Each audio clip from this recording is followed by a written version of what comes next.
cheers to another episode of the Wine Notes Podcast. I'm your guide, AJ Weinzettel, on this journey of stories showcasing the people behind the wonderful world of wine, where we dive into conversations ranging from terroir, viticulture, to favorite music, superpowers, and more. Please enjoy this episode of the Wine Notes Podcast. Dru, thank you so much for taking the time today. I really appreciate you taking the time for the podcast. Absolutely. It's my pleasure, AJ. Yeah, it's, I will never forget the first time coming out here. I think it was January 2021, freezing cold. I'm out here, disguised as a Unabomber. And I thought about trying to, recreate that a little bit today, but it's too warm for that. So my apologies for not bringing back the Unabomber. It's quite all right. I can imagine it. Yes. A majority of the time when I sit down with winemakers and winery owners, I have some background information, but I don't have very much. I was curious about that. Having listened to some of your podcasts, and you always are very well prepared. I was curious what you might be able to find about me. So I don't have much. So we're just going to start at the beginning and kind of create my own little backstory and go from there. And so for everybody else that isn't aware, you bought Vidon Vineyard around November, December of 2020. November, yep. And before that, you were just you liked to consume wine. You love wine. I do. So that brings the question to me: is how did you get into wine? The origins of my wine story are really Dave Namarnik, of all things. So, owner of Aloro, his dad started Pacific Coast Fruit Company in Portland, and David has now taken over that. They've got a transportation arm of their company called Rose City Transportation, and my previous vocation was in transportation logistics specifically. And Dave Namarnik owned a logistics company that it was my first foray into the logistics side of transportation. And I began working for him in 1999. And my wife and I, Erin, got together in 2002 and lived in Northwest Portland, as did David Namarnik. We often took afternoon strolls in the neighborhood. And one of the afternoon, we were strolling by his townhome in the Northwest Portland. And at the time, he was really just a garagiste and making wine out of his garage. And we walked by, he's noticed us, said hi, exchanged pleasantries, was curious about what he's doing. First time I tried a little bit of Willamette Valley Pinot Noir and thought it was pretty delicious. Yeah. So that was, and then just because my personality being what it is, I tend to do deep dives on anything I'm curious about. And so then it was every weekend, Erin and I traveling to Oregon wine country. Well, I'll preface that. First, it was the neighborhood wine shop, Liner and Elson. It was frequenting Bob there, and he educated us a lot on Oregon wine, and then subsequently into Old World Burgundian styles as well. But yeah, and then after that, it was like enjoying these fantastic Willamette Valley wines with Bob, and then wanting to know where these wines are coming from, which led us to get to want to come down to the Willamette Valley and visit and see these places and meet these people. And so yeah, it was just kind of a 20-year then obsession of of all things Willamette wine. Wow, that is interesting. Well, in regards to Willamette Valley wine, shall I pour us a little bit? That sounds fantastic. Okay. I tell this to everybody. Feel free to talk about, if you want to talk about it, you can. If you don't, that's totally fine too. It is your discretion, and then at the end, I will reveal what it is. That sounds terrific.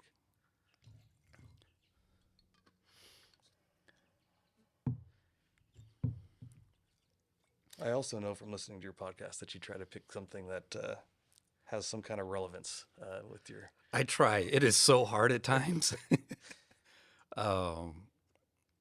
The last podcast I did with Bruno at Domaine Divio, I thought I had some French aligoté, and I was like, yes, that's going to be perfect.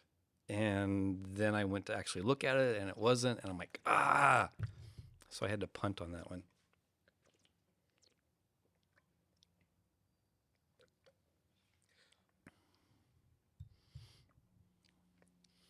It's a nice wine.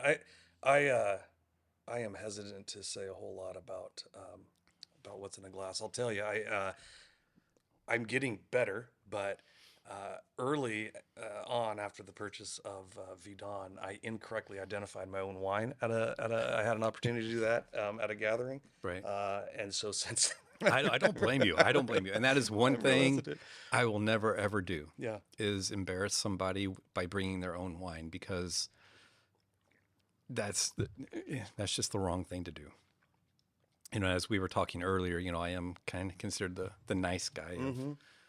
So, I mean, it's a great wine. It's got great structure. I mean, the fruit plays great with the acid. It's got a nice long finish. It feels a little warm to me, so I'm thinking like, the finish is a little warm, so I'm thinking from a warmer vintage. Um, yeah. and a warm side. I mean, it's got some extraction and color from it, so I'll leave it at that. That's fair. That is totally fair. So you talked about you and Erin walking around the neighborhoods. And I believe it was 2002. Oh, darn. Where was I going with that? 2002 is when the two of you met. Correct. How did you meet? She also had an opportunity to get a job with Rose City, working for David Namarnik. So we met at work. Oh, okay. She started in, I want to say February of 2002. She had been recently laid off from being a flight attendant for United after 9/11. The junior members of flight attendant world didn't, right? There's no need. So she was months looking for a job, and I mean, the economy wasn't a great one at the time, and finally landed a job at Rose City Transportation. She started as the receptionist, and we had a connection fairly early on into to her start there, and then somehow negotiated for her to become kind of my assistant, which really allowed me, from a business and a personal perspective, honestly, to blossom. Right. Yeah. No, that is cool. So Laurel has like a nice little connection for the two of you. It sure does. Yeah. We when we had gone further into our relationship and had come to the conclusion that marriage was in our future. In fact, Laurel was on the short list of places that we were considering getting married at. But then both of our simultaneous resignation on December 31st, 2005 put a kibosh on that. So. I would think so. That would be that would put a little bit of a sour taste. And look, having reconnected with David since buying the winery, I don't know, maybe it would have been too close at the time, but maybe he would have done it. I don't know. Right. No, we did a destination wedding on the Big Island instead, so very worked nice. out. Yeah, that's cool. So it sounds like the two of your wine journeys kind of like ran in parallel together, and that the two of you kind of grew together in the world of wine. Yeah, that's fair. Absolutely. Prior to, I mean, we had wine certainly on occasion, but it was generally the $7 Chianti from Safeway was kind of what. Right.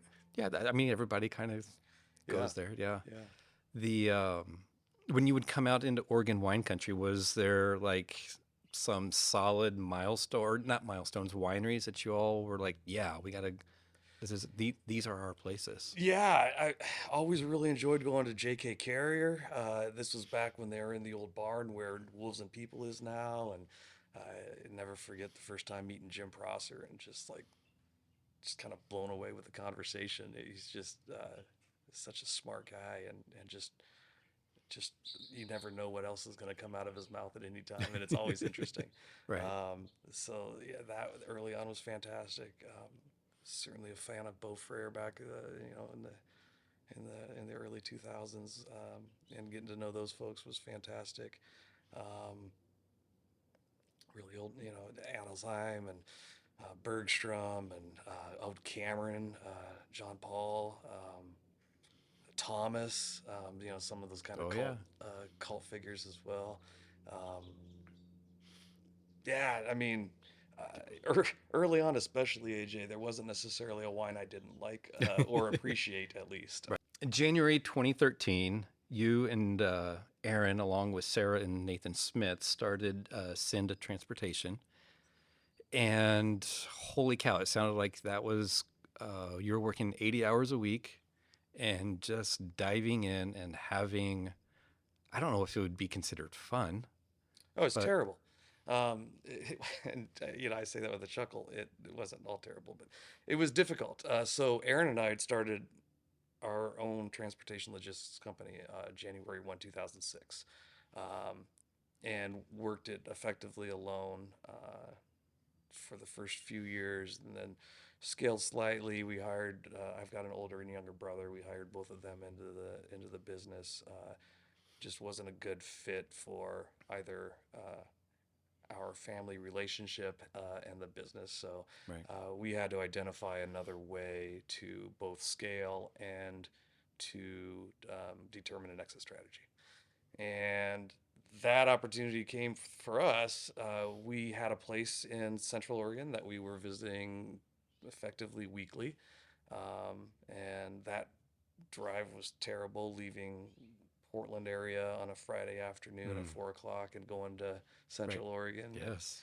Uh, it was very cumbersome. So, as we determined what that scale was going to look like, we determined that Bend, Oregon was certainly a desirable opportunity. So, we had worked with Nate Smith at Rose City.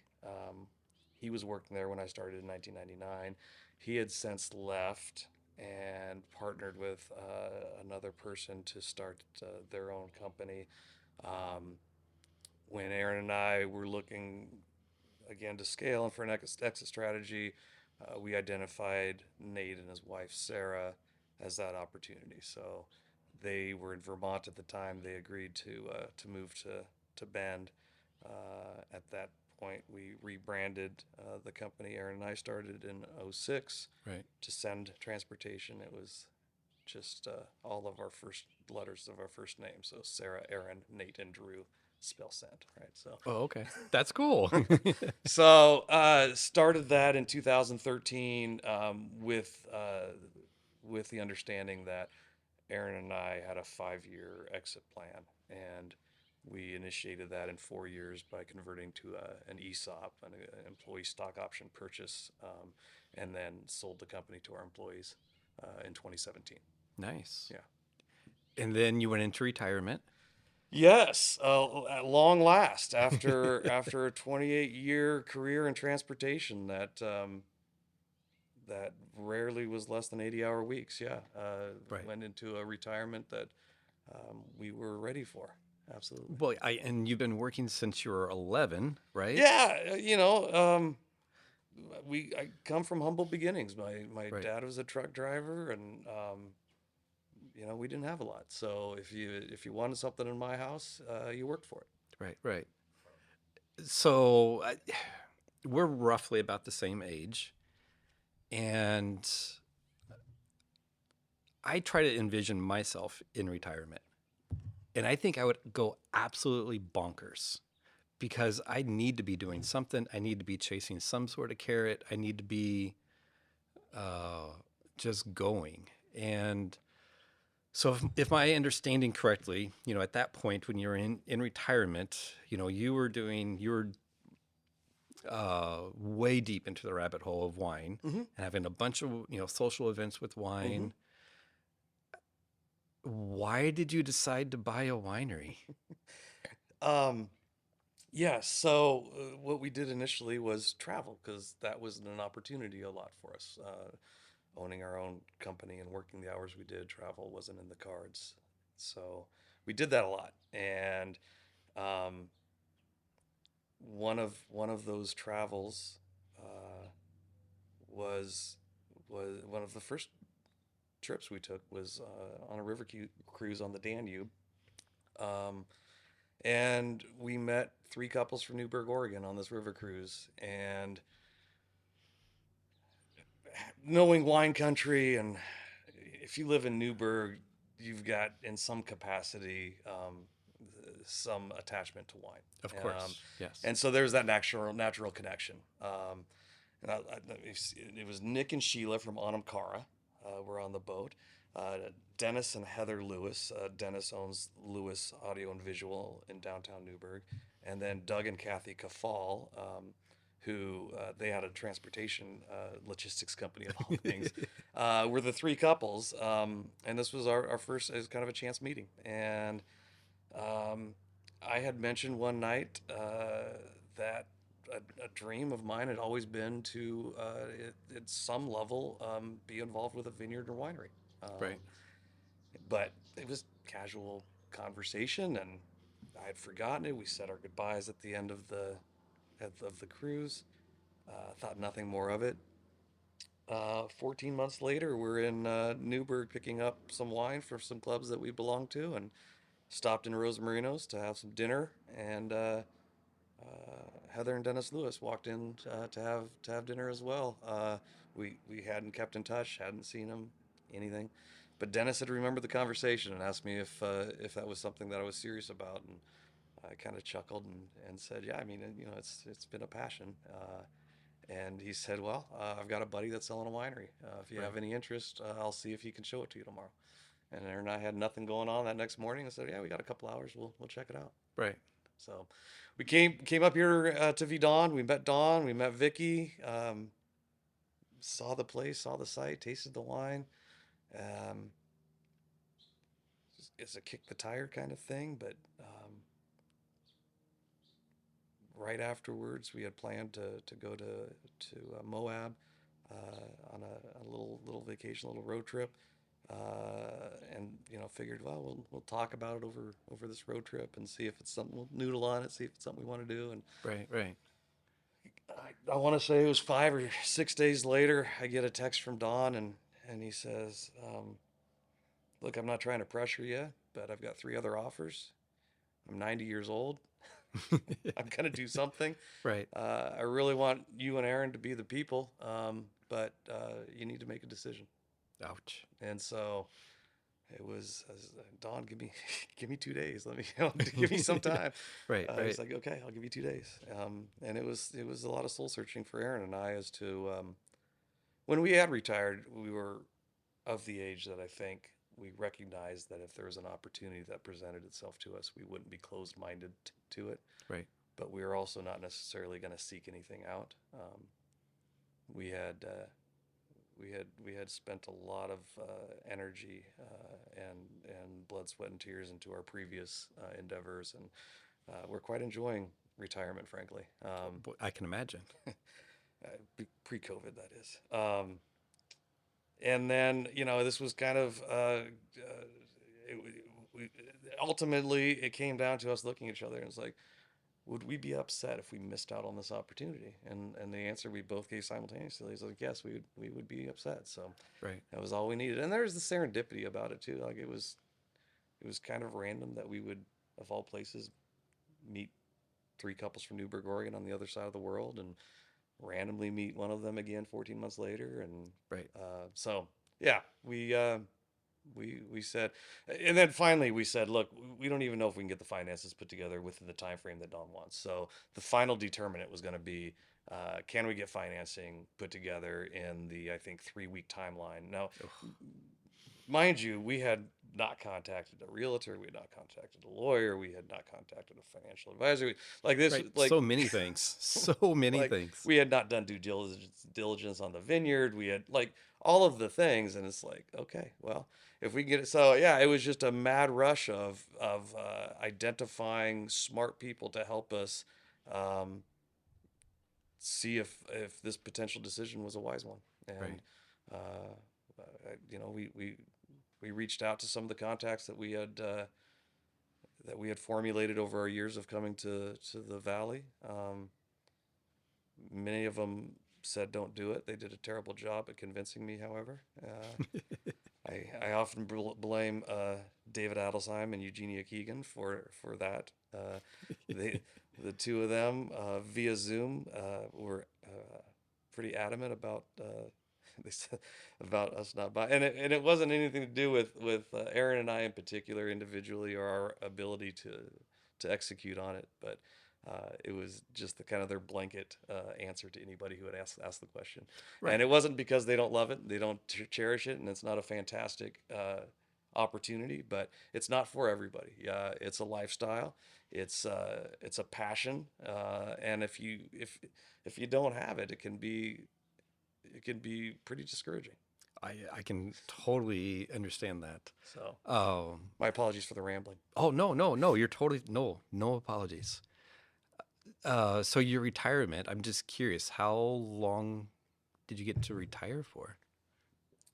We stopped day-to-day operations in October of 2017, and then bought this in November of 2020. So 3 years, 3 years? effectively. Yeah. Okay. Yeah. Oh, congratulations. That's all I got to say. That is awesome. That is such a great story. And I am curious, coming from like a consumer side of wine Mm-hmm. and then being more of a winery owner, is there like one thing that stands out in particular that is like, holy cow, I never even began to realize this? People have asked me that quite a bit, and I don't know that I have that one thing that was holy cow. I think it was just kind of the enormity of everything. I remember how naive I was going into this. Specifically, I remember asking Dawn early on, and as Erin and I went further and further down this road of purchasing this vineyard and winery, and we were having discussions about what's our life going to look like, what's our day-to-day going to look like, how significantly is it going to change. And so I asked Dawn, I said, what's your day look like, what's your average day look like? I'm just trying to look, I'm just trying to understand what I'm up in for, right? Right. And Dawn's like, I get up, I'm an early riser, old guy. I get up at 5 and I tinker around with some irrigation for a couple hours, and then I take a nap, and then I fiddle on the computer for an hour or so, and then I'll go and do something tasting or something, and that's about all there is to it. And I was like, wow, that doesn't sound very hard. Okay. I can do I that. can, I can do that. I'm usually up early anyway, and I don't know much about irrigation, but it doesn't seem too hard. And boy, was I wrong. And subsequently, like Dawn, Vicky, Erin, and I all remain pretty close. We see each other quite a bit, and I remind Dawn of that, and he gets this kind of chuckle and this little devilish grin, and it was a total sales job, right?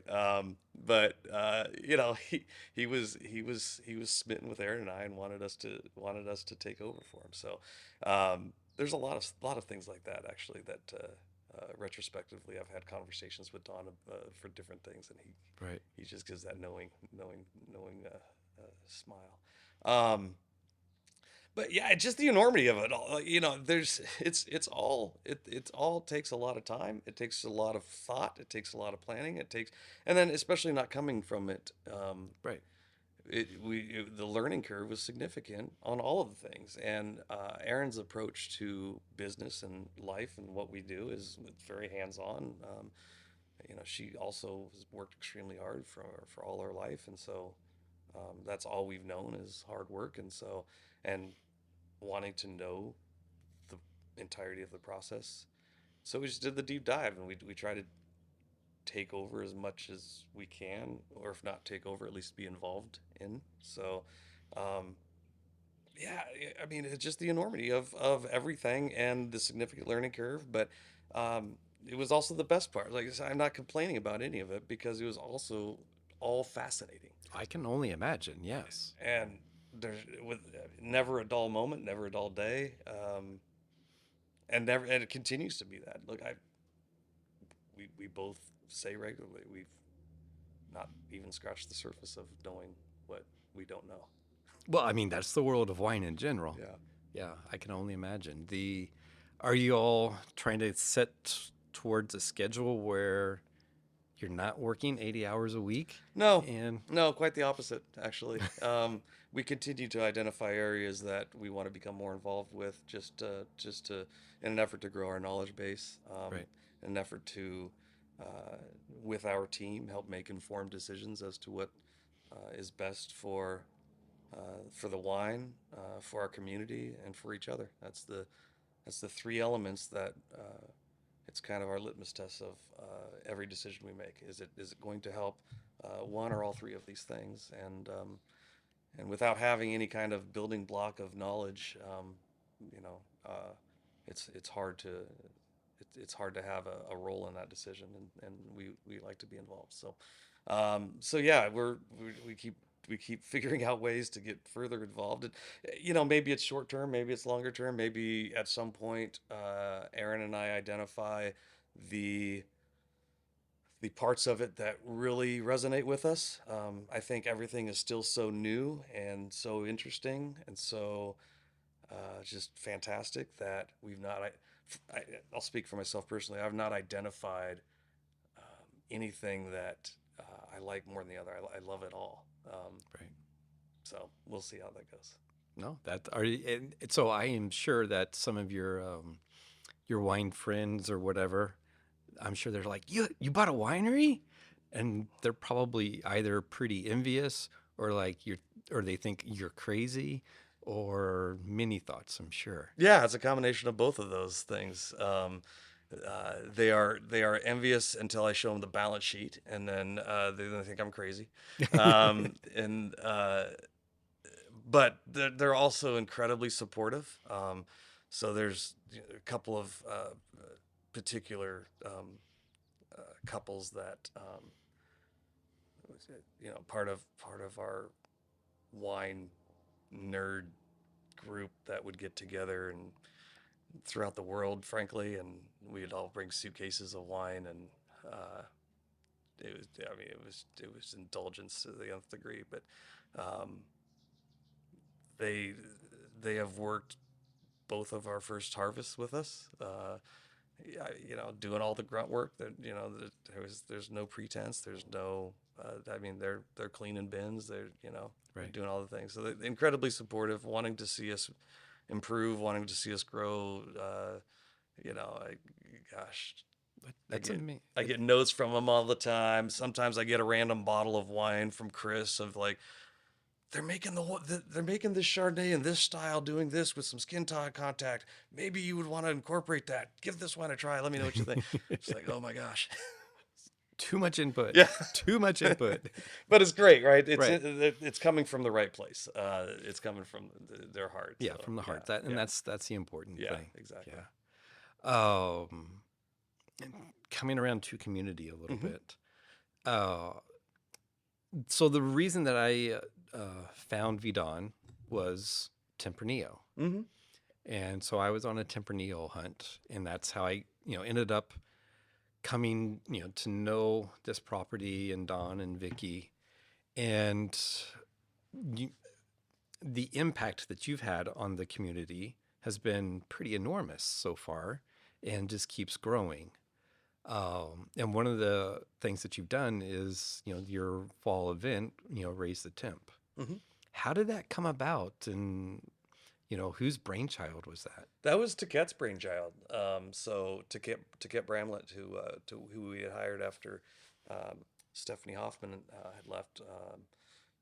Stephanie actually made the introduction, but Taket had come up with her family. I want to say it was early 21, maybe March of 21, and was smitten with the Tempranillo. So then when Stephanie was leaving, she was, he said, I get it, fantastic, all the luck to you. Like we're still close with Stephanie as well, but also, do you know anybody that could take your place, right? And so Right, she right. reached out to her network of friends, and one of the people that she reached out to was Taquette, and Taquette upon her visit, like when she came over, it was kind of a similar scenario when you first came up here. It was like it was supposed to be an hour and a half, regular tasting appointment, and it turned into a 3 or 4 hour thing, and we hit it off. Right. And but she was really smitten with our Tempranillo and with the property. And so when Stephanie had reached out, she's like, "Well, I'd like to consider myself for the position." So it was a fantastic opportunity for us, fantastic hire for us, and yeah, her brainchild was let's do a Tempranillo event that the the the requirement for participation is that you have Tempranillo growing on Oregon soil. Right. And so, yeah, so I will take credit for the name. The name was my brainchild. But Good. I often say that I'm good for one good idea a year, and that was mine for 2021. So, What was your idea for 2022? 2022.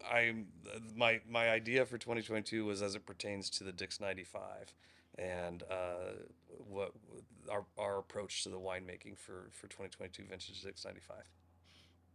So that's a topic we got to dive into. I was going to get to it later, but now we just got to dive into into Clone 95 here. Yeah. So the first release, okay, so for me, I think it was in 2019 is when I first heard about, Clone 95. Don told me about it. He was super excited. And it wasn't, it had just been picked or, it was super early. And then I think I had a conversation with you, and then you were like, yes, the 2019 isn't ready. There was no 2020. And I believe the 2021 you put in Amphora. I did. All right, so I'm dying here. I need an update of like what's going on with Clone 95. So the 21 Amphora experiment with the Dix 95, it remains to be seen as to what that experiment looks like. I actually racked it off of the Amphora into oak. I felt like it needed another component to it. So that it's still I frankly I know Dave's been tasting on it regularly, but I'm kind of consciously not tasting that wine until further down the road. But it helped inform the 2022, and so I wanted to make a wine with the Dix 95 that was perhaps counter to Vidon or this property's tradition, and I really leaned into kind of doing an old world style of wine in it. So it's a low alcohol, 12.3, Wow. 12.5 maybe. I haven't done alcohol on that. I got to put that on mine low. But based off of what we were at from a bricks perspective and going through fermentation. And then I put it in a 600 liter punch on for the élevage. And I tasted on that yesterday, and it's my favorite barrel in the barrel room right now. I was inclined to do a barrel tasting with you after our time together today. And Okay. check it out. Yeah. So when do you think you'll? So we've got the 19 Dix 95 in Right. bottle. We anticipate that'll be released maybe this fall, something of that nature. It's again, haven't tasted that for a while. Again, last time I did, it wasn't quite there yet. So put it back in the back of the head to taste in 6 months. So the 2021. It'll be next year, is my guess. Right. The 21 vintage overall seems to be pretty approachable young. I think that can be said across the valley, which has been fortunate after the 2020 vintage. Exactly. And then 2022, I think the style of the wine will lend itself to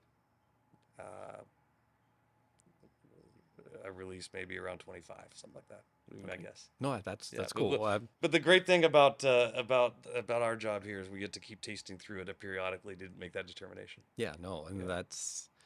that's exciting. Yeah. That's exciting to Yeah. see it evolve and grow, and then when it actually gets released, that will be that'll be a proud moment. Yeah, no, I'm looking forward to it.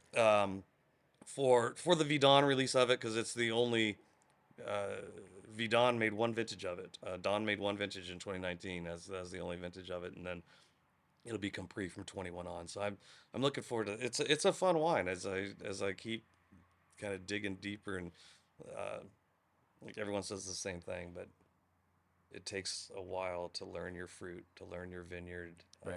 To kind of make those connections, and I'm starting to make those connections 2.5 years in.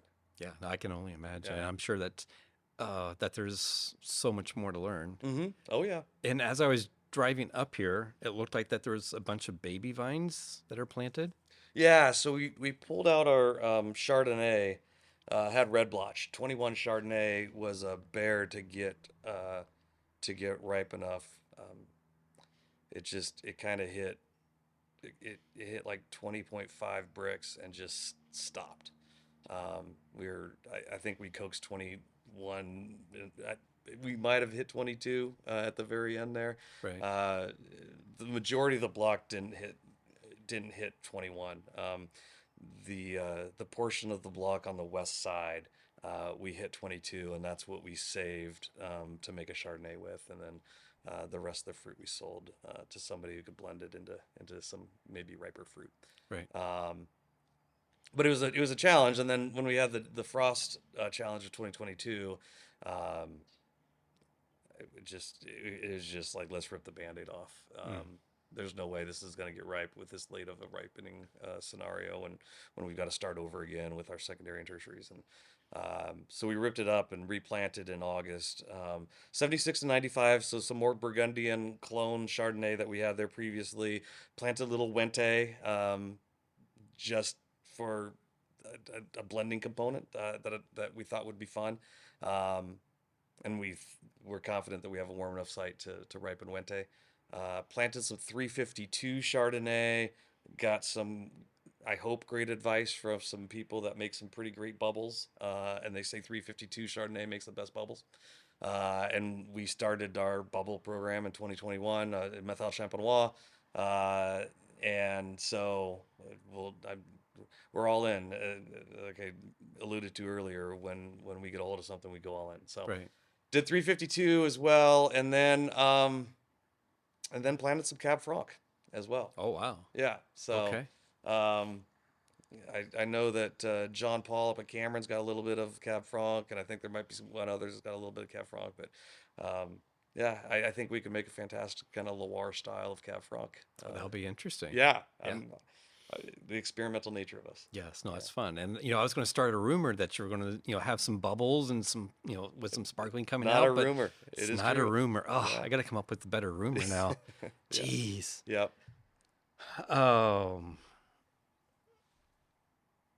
So, wow, we've covered so much.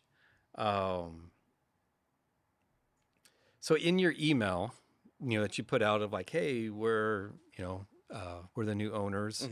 There's a paragraph that said Dru is excited to discover the estate's properties, nuances, learn how to drive a tractor, and try his hand at winemaking.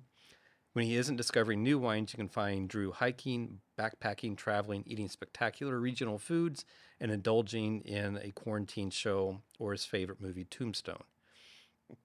So since you have taken ownership, how much hiking and backpacking have you gotten in? I've done zero backpacking. We have been hiking, not as much as myself or Erin would like, but we are trying to be very intentional about identifying one day a week to not be winery and vineyard centric. Right. We have not been incredibly successful in that endeavor. But the effort is paying off to a degree. At least we're getting a portion of the day to do something. So Great. yeah, we're doing more hiking. We've got a trip to Bozeman coming up that's going to be hiking centric, backpacking. So that's going to be fantastic. I'm looking forward to that. But yeah, it's not so you have to consider the time frame when that letter was penned, and um, our knowledge of what our workday was going to look like was driven from my conversation with Dawn.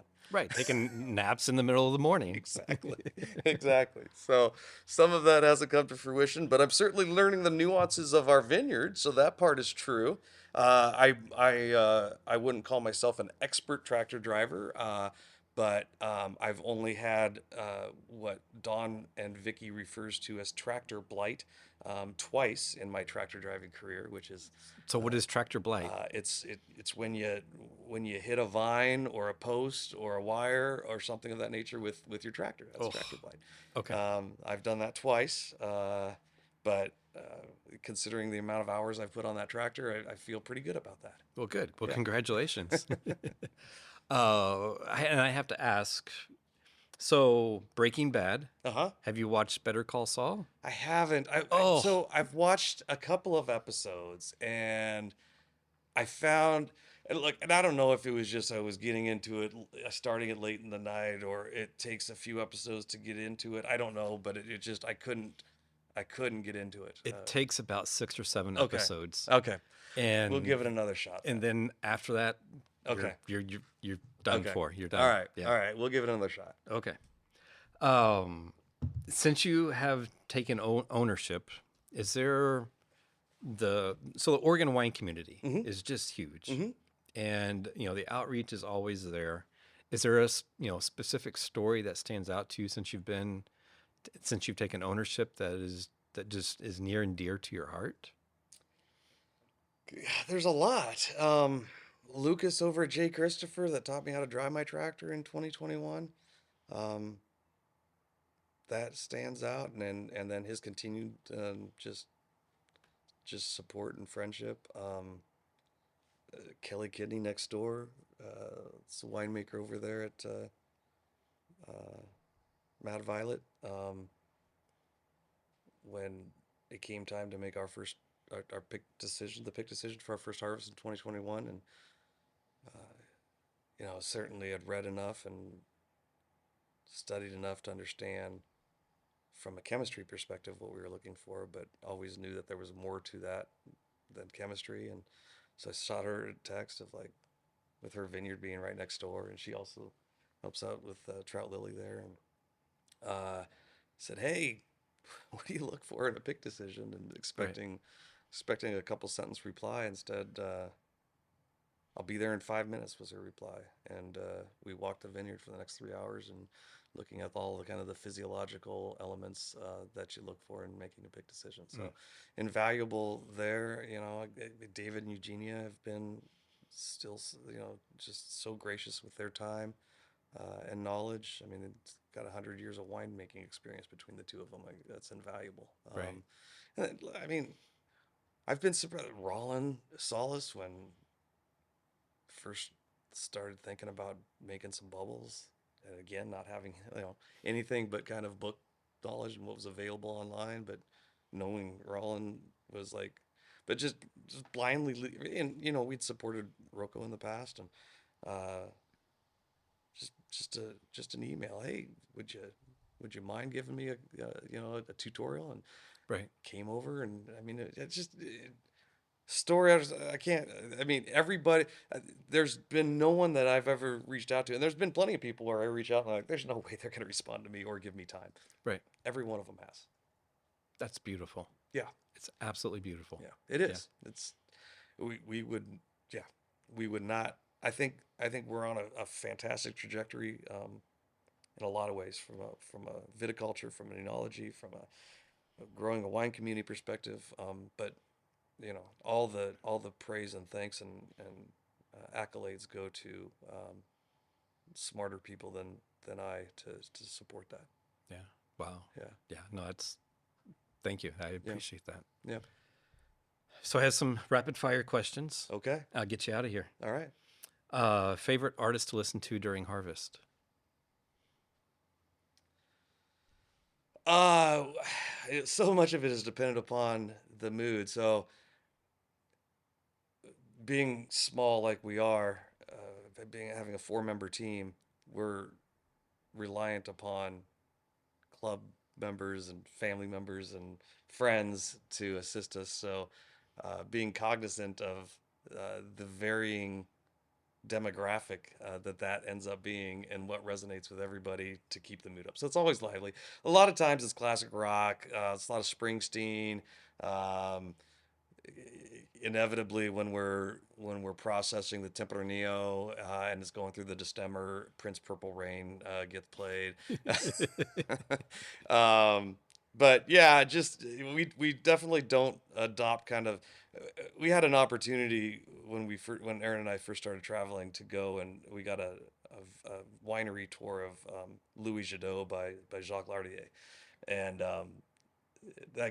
fascinating guy, right? Like Resonance, he made the wine the first couple of years at Resonance, and made the wine at Louis Jadot for 40 years, and but uh, this stands out in my mind because when we bought and I don't know why it stood out in my mind, but when we bought the vineyard, it was something that I had kicked around the implementation of. But he said that he doesn't allow anything but classical music to be played anywhere around his grapes, vines, vineyard at any time ever. Right. And I have since corroborated that with talking to an intern for him, and she expressed that she was listening to some hip hop on her earbuds, and she got called out and said, "No, you have to even classical music only." But I feel like I'd have a mass exodus of unpaid harvest crew if that were the reality. Probably so. Yes. Yeah.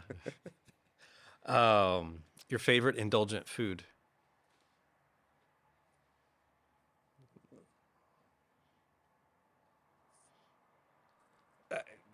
Tuna tataki. Yeah, I'll go with tuna tataki. Okay. Yeah. If you could choose a superpower, what would it be? I think the ability to go back in time. I think that it would be, or forward in time, just to go back and forth in time. I think um, having only one opportunity a year to work with our fruit is a tough thing for me to wrap my head around, and uh, so I think I would want to come back in time and work fruit here and have like a 20-year career of what already of what the fruit here was, Right. and then also to be able to move forward so that some of these crazy experiments that we try, so understanding if they were good or bad Right. right now as opposed to waiting. Patience is so hard. It is so hard. It is counter to my being, but I'm learning it. Yes. So on that note, who is your favorite superhero? Superman. Okay. Yeah. Harvest notes, are they digital or handwritten? They are handwritten and then digitized. And then last book you read, it could be on Audible, it could be physical, or it could be like a podcast. It is currently, I have allowed myself to read some kind of less, some more kind of enjoyable reading, and it's Kermit Lynch's book, A Wine Buyer's Route or something of that nature. It's talking about his first time traveling through France when he's determining what producers he was going to import into the United States. So it's pretty light comparatively. Most of what I read is technical books about winemaking and viticulture. I can imagine. Yes. But I've allowed myself a little bit of our winemaker David Bellows. He it's the book that he says he read that got him interested in the wine business and winemaking, and so he bought the book for me, and so I've been enjoying that. Oh, that's cool. Yeah, That is cool. Shall we reveal the wine? please do. All right. So I always try to find something. Yeah. First, I had to get, one of the classic. Vanilla. Yep. Yeah, had to get one of those. And then, it's young, right? And it's Oh wow, it is young. I was off on that. Okay. yeah, That's fantastic. I appreciate it. That's a fantastic wine. yeah. So I know that you're a Beaufrere fan. Oh my gosh, I can't even talk. A Beaufrere fan. I am. And I am a Beaufrere fan. I mean, I guess. So what did I say about the wine? It's a warm vineyard, which is untrue. That's a cool vineyard. I said it was a warm year, which that had heat spikes, but overall the vintage was pretty average. What else did I say about it? High alcohol, which I know it doesn't, because that's just not the style. 12.9. So I was wrong on all accounts, which is why I was reticent to say anything. and that's the humbling thing about wine. Yeah, it sure is. So humbling. It sure is. But a terrific wine, and I thank you for sharing it. Yeah, no, thank you. And, I appreciate you taking the time today. This has been a blast. I appreciate you including me in this fantastic podcast that you're doing. I am a fan and an avid listener. It provides me some great fodder as I'm tractor driving. Although now I'll be out an hour of listening, because there's no way I'm going to listen to this conversation. All right. Well, thank you so much for your time. Absolutely. Thank you. You're welcome. Cheers.